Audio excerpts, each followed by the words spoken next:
తాకట్లో ఉన్న మీ బంగారాన్ని విడిపించి ఆ రోజు ఆన్లైన్ రేటుకి కొంటాం. Sharma gold company. Welcome to Suman TV. So చాలామంది 27 నక్షత్రాలకి సంబంధించి ఒక్కొక్కరికి ఒక్కొక్కలా నక్షత్రం యొక్క స్వభావాల గురించి, ఏ రత్నం కలర్ యొక్క రంగును ధరిస్తే మంచిది, ఏ రుద్రాక్షను ధరిస్తే మంచిది, మేము ఏ దైవత స్వరూపాన్ని ఆరాధిస్తే మంచిదని ఇలా అడుగుతూ ఉంటారు ప్రతి ఒక్కరు. మరి నక్షత్రాల యొక్క స్వభావాలు వీటన్నిటి గురించి జంధ్యాల లతా గారిని అడిగి తెలుసుకుందాం. నమస్తే మేడం. నమస్తే అమ్మా. మేడం, నక్షత్రాలు ఇంతకుముందు మనం చేసిన కొన్ని నక్షత్రాలను చూస్తే చాలామంది మాకు ఎగ్జాక్ట్ యాప్ట్గా ఉన్నాయి, సో తెలియకపోయినా తెలుసుకునే ప్రయత్నానికి ఒక మంచి వేళ అనిపించింది. మాకు మిగతా నక్షత్రాలు వాళ్ళు కూడా కావాలి, సో మా ఇంట్లో వాళ్ళు ఉన్నారు, మేము తెలుసుకోవాలనుకుంటామని అడుగుతూ ఉన్నారు.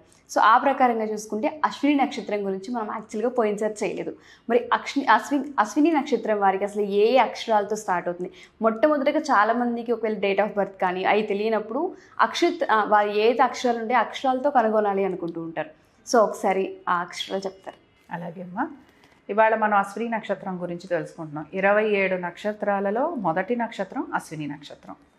సరే, మొదటి నక్షత్రం అశ్విని నక్షత్రం గురించి తెలుసుకుంటున్నప్పుడు మీరు ఇందాక అన్నట్టుగా నామాక్షరాలు ఏవైతే అశ్విని నక్షత్రం అన్న డౌట్ వస్తుంటుంది కనుక చూచే చోళ ఈ నామాక్షరాలు ఉన్నవాళ్ళు అశ్విని నక్షత్రంగా భావించవచ్చు.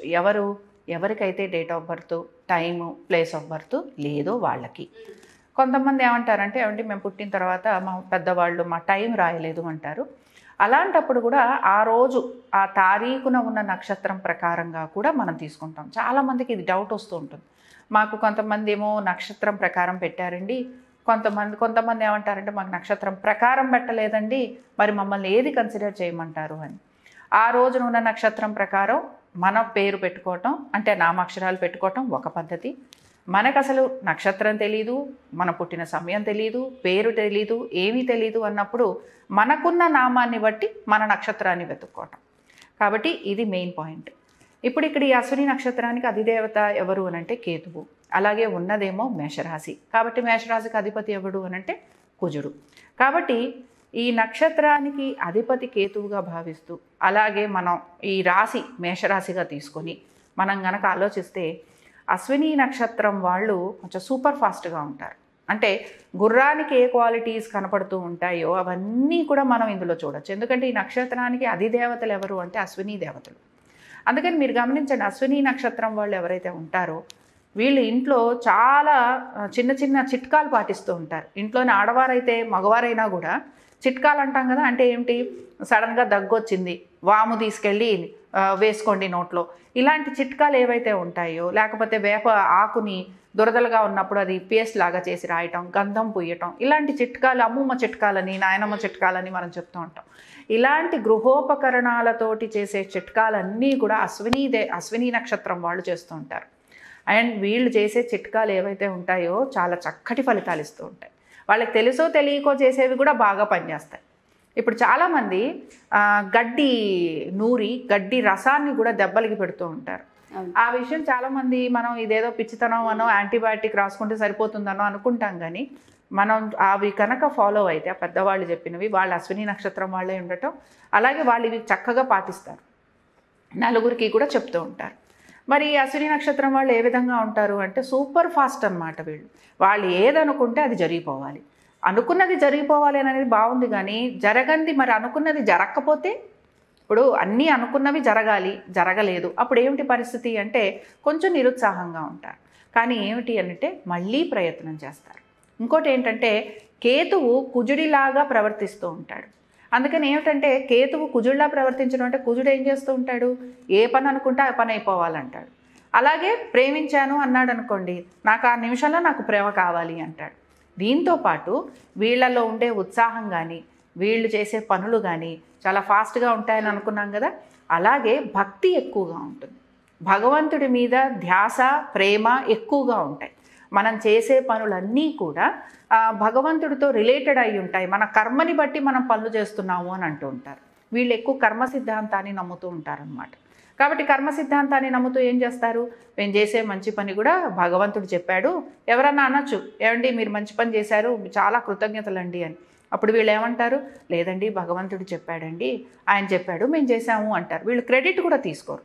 కానీ ఏమవుతుంటుందంటే మధ్య మధ్యలో వాళ్ళకున్న ఫాస్ట్నెస్కి అప్పుడప్పుడు చిన్న చిన్న దెబ్బలు కూడా తగులుతూ ఉంటాయి. కాబట్టి ఫాస్ట్నెస్ తగ్గించుకోవటం, అలాగే కోపం అనేది అనమాట. క్షణంలో కోపం వచ్చేస్తుంది. ఆ కోపం వచ్చిన దాన్ని మళ్ళీ ఆ మూమెంట్లో ఆ కోపాన్ని చూపిస్తారు. కోపాన్ని చూపించిన తర్వాత మళ్ళీ ఏం చేస్తారు, ఆ కోపం తగ్గిపోగానే మళ్ళీ అందరినీ దగ్గరికి తెచ్చుకుంటారు. కానీ ఎదుటి మనిషి కూడా దాన్ని అర్థం చేసుకున్నారంటే వీళ్ళ మనసులో ఎటువంటి భావము లేదు, అంటే వీళ్ళేం క్యారీ ఫార్వర్డ్ చేయరు. కోపం కానీ లేకపోతే అసూయ కానీ ద్వేషం కానీ ఇవేవి కూడా వీళ్ళు క్యారీ ఫార్వర్డ్ చేయరు. అన్నీ కూడా డిటాచ్మెంట్ కలిగి ఉంటారు. ఏదైనా సరే ఏ పని చేసినా కూడా క్రెడిట్ వాళ్ళకి అక్కర్లేదు. కాబట్టి ఏంటి, డిటాచ్మెంట్గా ఉండేటప్పటికల్లా ఫ్యామిలీ మెంబర్స్ ఏమనుకుంటారంటే మాతో ఏమీ కనెక్టెడ్గా లేరు, ఏదో వాళ్ళ లోకల్లో వాళ్ళు ఉన్నారు అనుకుంటారు. వాళ్ళు అలాగేమీ ఉండరు. డిటాచ్డ్గా ఉన్నంత మాత్రాన ప్రేమాభిమానాలు లేవని కానీ, గౌరవం లేదని కానీ, ఇష్టం లేదని కానీ మనం అనుకోక్కర్లేదు. ఇష్టం ఉంటుంది, ఎక్స్ప్రెస్ చేసే విధానం వేరేగా ఉంటుంది.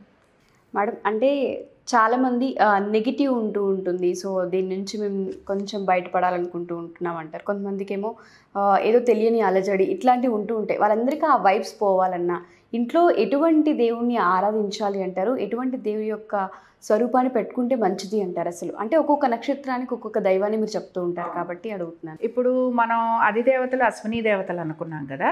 సాధారణంగా మనము ప్రాస్పెరిటీ కావాలని కోరుకుంటాం. ఏ నక్షత్రం వాళ్ళైనా, మనం ఇవాళ అశ్విని నక్షత్రం గురించి మాట్లాడుకుంటున్నాం కనుక అశ్విని నక్షత్రానికి అధిదేవతలు ఎవరు? అశ్విని దేవతలు. అశ్విని దేవతలు ఏం చేస్తారు అంటే ఆరోగ్యాన్ని ఇస్తారు, అలాగే మనకి ఉత్సాహాన్ని కలిగిస్తారు. కాబట్టి ఏంటంటే ఎవరికైనా ఇంట్లో ప్రాస్పెరిటీ లేదు, లేదా ఆర్థికంగా ఇబ్బంది పడుతున్నారు, ముఖ్యంగా బిజినెస్ చేసేవాళ్ళు, లేకపోతే మాకెప్పుడు ఏదో ఒక అలజడి ఉంటుంది ఇంట్లో, మా ఇంట్లో మాకు ప్రశాంతత లోపించింది, లేకపోతే మేము అనుకున్న విధంగా మాకు డబ్బులు చేతికి రావట్లేదు, ఇలాంటి వాళ్ళు వాళ్ళ ఒక ముఖద్వారం దగ్గర గుర్రాలకి సంబంధించిన ఒక చిత్రపటం పెట్టుకోవటం. అంటే అవి ఎలా ఉండాలి, గుర్రాలు లోపలికి వస్తున్నట్టుగా ఉండాలి. ఆ చిత్రపటం గుర్రాలు ఇంట్లో నుంచి బయటికి వెళ్తున్నట్టు ఉండకూడదు, గుర్రాలు బయట నుంచి ఇంటికి వస్తున్నట్టుగా పెట్టుకోవాలి. ఆ గుర్రాలు కూడా 7 గుర్రాలు, తెల్లటి గుర్రాలు, అలాగే సముద్రంలో ఎగురుతున్నట్టుగా, అంటే అవి పరిగెడుతున్నట్టుగా ఉన్న గుర్రాలు కావాలి. అంతేగాని సముద్రం దగ్గర గడ్డి తింటున్నట్టు, అంటే ఇమాజినేషన్. ఇప్పుడు మన పెయింటింగ్స్ లాంటివి తీసుకున్నప్పుడు రకరకాల ఇమాజినేషన్స్ చేస్తూ ఉంటాం. కాబట్టి మనకి ఇప్పుడు ఇక్కడ కావాల్సిన పెయింటింగ్ ఏమిటి అంటే ఇలాంటిది.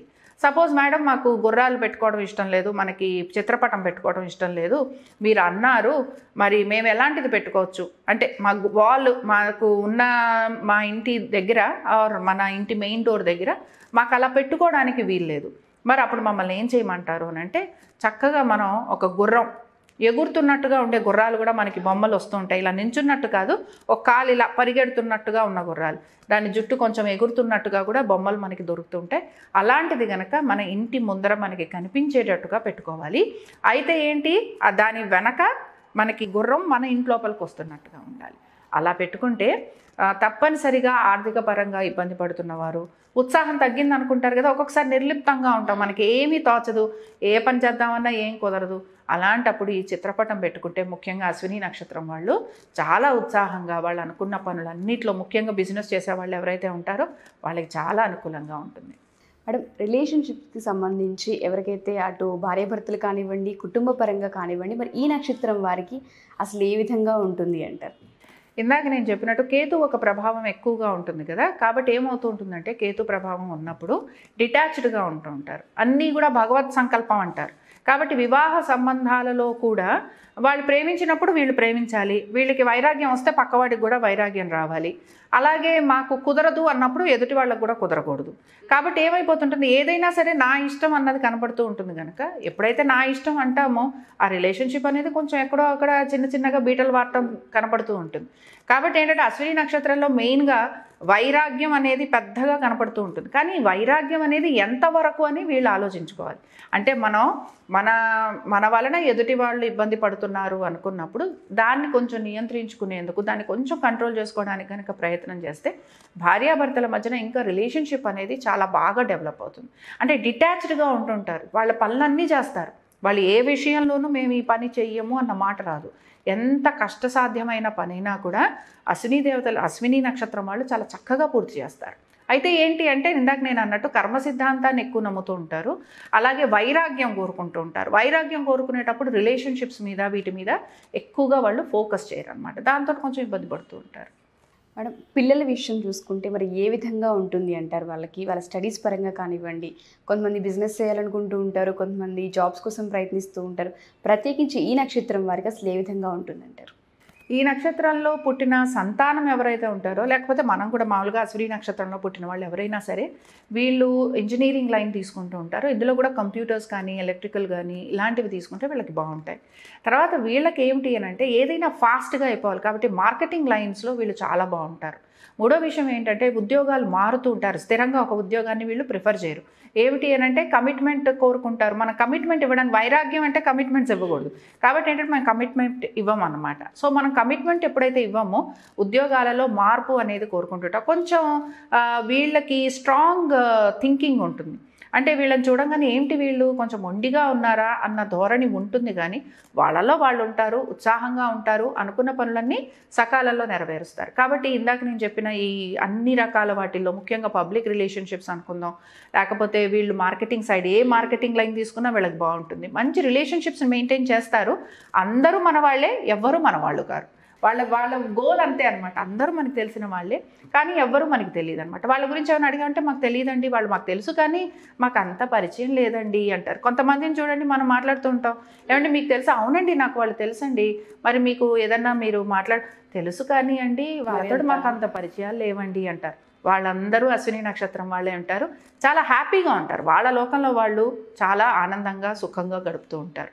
అలాగే బిజినెస్ చేసే వాళ్ళలో కూడా ఇంజనీరింగ్ ఎలక్ట్రికల్ లైన్స్లో ఉన్న వాళ్ళు, కంప్యూటర్స్కి సంబంధించిన వాళ్ళు, మార్కెటింగ్స్లో ఇందాక మనం అనుకున్నాం ఇలాంటివన్నీ కూడా వీళ్ళు చేసేందుకు రెడీగా ఉంటారు. వీళ్ళకి ఏంటంటే వేరియేషన్ కావాలి.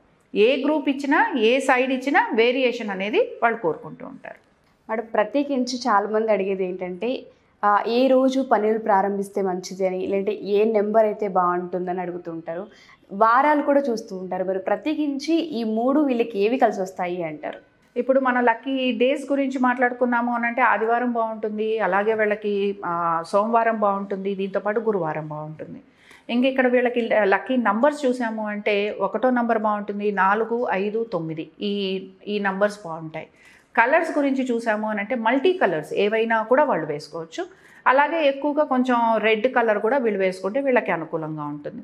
అయితే చాలా వరకు రెడ్లో మనం డార్క్ రెడ్స్ ప్రిఫర్ చేయకపోవచ్చు, లైట్ రెడ్స్ ఎలాంటి కాంబినేషన్ ఆఫ్ రెడ్ అయినా కూడా, అలాగే మల్టీ కలర్స్ అయినా కూడా వీళ్ళకి అనుకూలంగా ఉంటుంది. చాలామంది రత్నాలు అడుగుతూ ఉంటారు కదా మేడం, మరి వీళ్ళకి ఏ కలర్ రత్నం బాగుంటుంది అంటారు? ఏది ప్రిఫర్ చేస్తారు? ఇప్పుడు మనం కేతు నక్షత్రం గురించి మాట్లాడుకున్నాం కనుక వైఢూర్యం వీళ్ళు వేసుకుంటూ ఉంటారు, బంగారంలో వేసుకోవాలి. అలాగే ఇంకొకటి ఏమిటి అని అంటే వాళ్ళకి సూటబుల్ ఎప్పుడు కూడా మనం అనుకునేది రుద్రాక్ష కాబట్టి సప్తముఖి రుద్రాక్ష వాళ్ళు వేసుకోవటం. అలాగే వాళ్ళకి ఈ నక్షత్రం వాళ్ళు నాటాల్సిన చెట్టు ఏమిటి అని అంటే అడ్డసరం అన్నమాట. ఇది కూడా ఒక రకమైన వృక్షమే. ఇప్పుడు మనం ప్రతి నక్షత్రానికి ఒక్కొక్క వృక్షం మాట్లాడుకుంటున్నాం కనుక ఇది సాధారణంగా వాళ్ళ జన్మ పుట్టినరోజు వచ్చిన రోజున, వాళ్ళ జన్మ నక్షత్రం వచ్చిన రోజు మనం మామూలుగా పంచాంగంలో చూసుకుంటే తెలుస్తుంది. ఆ రోజు కనుక వీళ్ళు ఈ చెట్టు నాటడం అలా చేసి, అలాగే ఏంటంటే మన నక్షత్రానికి సంబంధించిన చెట్టు మొక్క నాటడం వలన మనం కూడా మనకి ఏమైనా చిన్న చిన్న దోషాలు శాంతులు చిన్నప్పుడు జరిపించుకోకపోతే గనక తెలియనితనం, ఇందాక మనం అనుకున్న నామాక్షరాలని అలాంటి వాళ్ళకి పాపం తెలియదు, వాళ్ళు ఈ చెట్టును కనుక నాటుతూ ఉంటే వాళ్ళకు ఉండే దోషాలు ఏవైతే ఉంటాయో అవి తొలగిపోతాయి. ఫైనల్గా చాలామంది నక్షత్రం విషయానికి వస్తే ఫస్ట్ శాంతి నక్షత్రమా కాదా ఫస్ట్ తెలుసుకోవాలనుకుంటూ ఉంటారు. ఒకసారి అది కూడా క్లియర్ చేయండి మేడం. శాంతి నక్షత్రంగానే అశ్విని నక్షత్రాన్ని చెప్తూ ఉంటారు. ఇందులో 2, 3 పాదాలకి శాంతి లేదు అంటారు, అలా దోషం లేదంటారు. అలాగే 4వ పాదానికి సామాన్య శాంతి అంటారు, 1వ పాదానికి కొంచెం శాంతి ఉంది. అయినా సరే దీనికి మాత్రం మనం శాంతి జరిపిస్తూ ఉంటాం. ఇక్కడ 2వ పాదమైనా 3వ పాదమైనా కూడా ఇక్కడ నూనెలో మొహం చూడటము, రుద్రాభిషేకం చేయించటము, హవనం చేయించడం అంటే హోమం చేయించటము ఇలాంటివి చేస్తాం. ఇవి చేయించి అంటే నా నక్షత్రంలో పుట్టినప్పుడు మళ్ళీ ఆ నక్షత్రం వచ్చే లోపల ఈ పరిహారాలు కనుక చేయించుకుంటే, ఈ శాంతి కనుక చేయిస్తే చాలా చక్కగా వాళ్ళకి జీవితం అనేది చాలా సులువుగా హాయిగా ముందుకు వెళ్ళిపోతుంది. Thank you ma'am, thank you so much. నమస్తే. సో చూసారు కదా, ఈ నక్షత్రం వారు ప్రత్యేకించి ఏ రత్నం కానీ ఏ రోజు ఏ తారీఖున చేస్తే మంచితో బిజినెస్ కానివ్వండి, మనం చేయాలనుకున్న కార్యాలు కానివ్వండి, మేడం క్లియర్గా ఎక్స్ప్లెయిన్ చేశారు. సో వాటిని తప్పకుండా పాటించండి.